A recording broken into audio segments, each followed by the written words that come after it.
नमस्कार, आप देख रहे हैं 24 न्यू इंडिया और मैं हूं आपके साथ अंशिका त्यागी। और आज मैं मौजूद हूं ब्लॉक देवबंद के गोपाली गांव में और हमारे साथ हैं नईम अहमद हसन जी। तो आइए इनसे बातें करते हैं। सबसे पहले आपका स्वागत है हमारे चैनल में 24 new India. Thank you. Sir, मेरा आपसे पहला सवाल है, जैसे आप जानते हैं कि आपने इस चुनाव में लड़ने की सोची है गाँव के प्रधानी के पद पे, तो आपकी कहाँ से रुचि रही कि क्या सोच समझ के आपने सोचा कि मैं चुनाव लड़ूँ? इसमें ऐसा है, देख बेसिकली मेरी जो रुचि थी राजनीति में नहीं थी। मैं यहाँ से अपने गांव से 12th किया, देन उसके बाद में मैं मुंबई यूनिवर्सिटी से होटल मैनेजमेंट किया हूँ और उसके बाद में बेसिकली मैं बिजनेस में था और अभी भी बिजनेस कर रहा हूँ। इसमें राजनीति में ऐसा है कि गांव का जो बेसिकली जो मेन है काम जो रहते हैं छोटे छोटे लेवल पे रहते हैं, जैसे ब्लॉक का काम हो या लाइट का काम हो गाँव वाले का। और ये जो गाँव वाले हैं इसमें कुछ आदमी ऐसे जो बाहर रहते हैं, कुछ आदमी ऐसे यहाँ लेडीज़ है, तो उनके जो काम है टाइम पे काम नहीं हो पाते, इसलिए उनके काम रुक जाते हैं। फिर लाइट बिल ज़्यादा हो गया, ऐसा बहुत प्रॉब्लम है, मिस्टेक छोटी छोटी प्रॉब्लम होती है। तो इसलिए मैं सोचा कि मैं यहाँ पे रह के गाँव में रह के गाँव के बीच में रह के लोगों के काम कर सकूँ। बस बेसिकली यही है मेरी जो थिंकिंग है कि गाँव के काम हो, कोई गाँव में परेशान ना हो, बस यही थिंकिंग है और इंशाल्लाह करेंगे ऐसे। अच्छा, तो आपने जैसे बताया कि आप बिजनेस करते हैं, मतलब बिजनेस से एकदम से राजनीति में आना, तो आपको क्यों ऐसा आपने क्यों सोचा? इसमें मैं इसलिए सोचा है कि गांव में मैं 8 साल से एक फ्री एजुकेशन स्कूल चला रहा हूं। उसमें किसी से कोई फ़ीस नहीं है, किसी बच्चे से कोई प्रोग्राम की या महीने की कोई फ़ीस नहीं है, फ्री एजुकेशन है। और आने वाले टाइम में मैं ये भी चाह रहा हूँ कि मैं गाँव के बीच में रह के गाँव में एक छोटा हॉस्पिटल दे सकूँ जिसमें फ्री दवाइयाँ हों। बस बेसिकली वो है कि गांव की हेल्प के लिए। और मेरा राजनीति का कुछ ऐसा नहीं है कि मुझे इसमें राजनीति में आगे आना है या कुछ है, बस ये है कि अगर मेरे हाथ में कुछ रहेगा तो मैं कर पाऊँगा गांव के लिए, ये है मेन मुद्दा। तो जैसे आपने बताया कि आप गांव की भलाई के लिए काम करना चाहते हैं, पर अगर हम आपसे कहें तो चुनाव लड़ने से पहले, ऐसा तो सभी दावा करते हैं, सभी प्रधान बनने से पहले ऐसे बोलते हैं कि हम ये करेंगे वो करेंगे, पर फिर क्या होता है, सब बाजी पलट जाती है, नहीं कर पाते। तो जनता को आप कैसे समझाओगे, कैसे विश्वास करेंगे? जनता को मैं ऐसे समझाऊंगा क्योंकि मैं 8 साल से गांव में स्कूल चला के रखा हूं, फ्री एजुकेशन है। देन उसके बाद में मैं 2 साल से गांव के बीच में रह के लोगों के काम कर रहा हूं। तो गांव के लोगों को सब समझता है, ऐसा कुछ नहीं है। सब जो बच्चे आने वाले हैं सब एजुकेटेड हैं, तो सबको नॉलेज है कौन क्या कर सकता है। तो मैं गाँव के लिए काम कर रहा हूँ और सबको पता है मैं क्या करना चाहता हूँ। जो मेरी थिंकिंग है वो गांव के बीच में रह के गांव के लोगों का विकास करना है और इन लोगों को आगे लेके बढ़ना है और कुछ नहीं, यही। हाँ, तो आपने जैसे बताया आपने पहचान बना रखी है गांव में कि जनता जानती है आपको। जनता जानती है काम जो मैं कर रहा हूँ, जनता के जो काम कर रहा हूँ उनको पता है कि कौन क्या कर रहा है। मैं उनके लिए 24 घंटे खड़ा हूँ, रात हो दिन हो, जब भी मुझे कोई कॉल या कुछ भी आता है मैं जनता के बीच में जाके उनका काम करा रहा हूँ। हाँ, तो जैसे आपने बताया कि मैं उनके लिए खड़ा हूँ, ठीक है, तो ऐसा चलो आपने उनका विश्वास जीत रखा है, आप पहले से अच्छे कार्य करते आ रहे हैं, उन्हें उम्मीद भी होगी कि अगर आप इसमें सफल होते हैं तो आप उनके लिए अच्छा कार्य करेंगे।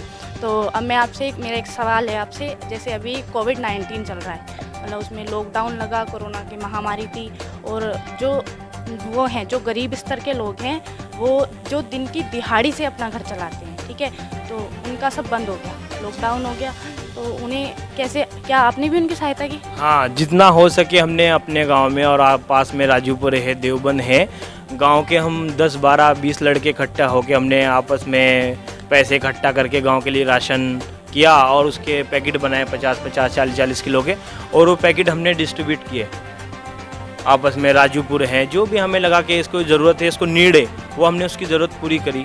और बाकी हम भी अभी भी रेडी है और आगे भी रेडी रहेंगे। कुछ भी रहेगा तो ये गांव का एक आदमी फेस नहीं करेगा, सब लोग फेस करेंगे, उसके साथ में हम भी फेस करेंगे। जो गांव में प्रॉब्लम हो या कुछ भी रहेगा हम लोग सब फेस करते हैं उस चीज़ को, और वो हम हेल्प करते हैं और करते रहेंगे। चलो, ये तो बहुत अच्छी बात है कि आप उनकी सहायता करते आए हैं पहले से ही, तो उन्हें विश्वास है आप फिर। और मेरा आपसे सवाल है, जैसे हमारे जो प्रधानमंत्री हैं उनकी तरफ से योजनाएं निकलती हैं, तो क्या वो गांव वालों तक मिल पाती हैं? उन्हें जो फंड होता है, जो फंड या योजना वो भी आती है, अभी कोरोना में आई, वो कुछ किसी को गांव में आप मालूम कर सकते हो, किसी को नहीं मिली, कुछ भी नहीं मिली। तो बस मेरा बेसिकली राजनीति में आने का मकसद यही है कि जो योजना प्रधानमंत्री से आती है और कोई भी, बहुत सारी योजनाएं आती है, वो गाँव के जिसका हक है उसको मिले, ना कि बीच में वो कोई खाए। जैसे भी खाया जा रहा है ऐसे ना कोई खाए।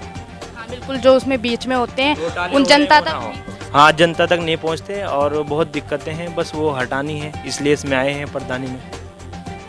चलो सही बात है। और मैं आपसे पूछना चाहूँगी गांव की क्या हालत है, यहाँ की सड़कों के बारे में, यहाँ की तरक्की के बारे में क्या कहना चाहेंगे? गांव की जो सड़कें थी पहले बीच में ठीक थी, और अभी एक गांव यहाँ पे पास में ही है, उसमें निकासी नहीं है पानी की। रास्ते में आप देख सकते हो पानी रास्ते में ऐसे पड़ा है, उसकी कोई निकासी नहीं है। और रास्ते गांव के आप रास्ते चेक करेंगे तो सब फटे हुए हैं, टंकी लगी है, उसकी कोई रिपेयरिंग या कुछ नहीं हुई है अभी तक। तो रास्ते में भी दिक्कत है, बहुत सारी है। हाँ, तो इसके सुधार के लिए क्या करेंगे आप? इसके सुधार के लिए अगर ये हमें चांस मिलेगा तो हम इसका जो भी हो सकेगा, जो भी रहेगा, हम अकॉर्डिंग टू टाइम अच्छा काम करेंगे, सब रास्ते बनवाएंगे और मेहनत करेंगे गांव में रास्तों पे, जो भी ज़रूरत रहेगी गांव वालों तो चलो ये तो अच्छी बात है कि आप चुनाव लड़ रहे हैं और आप सफल भी हों और गांव वालों की मदद करें।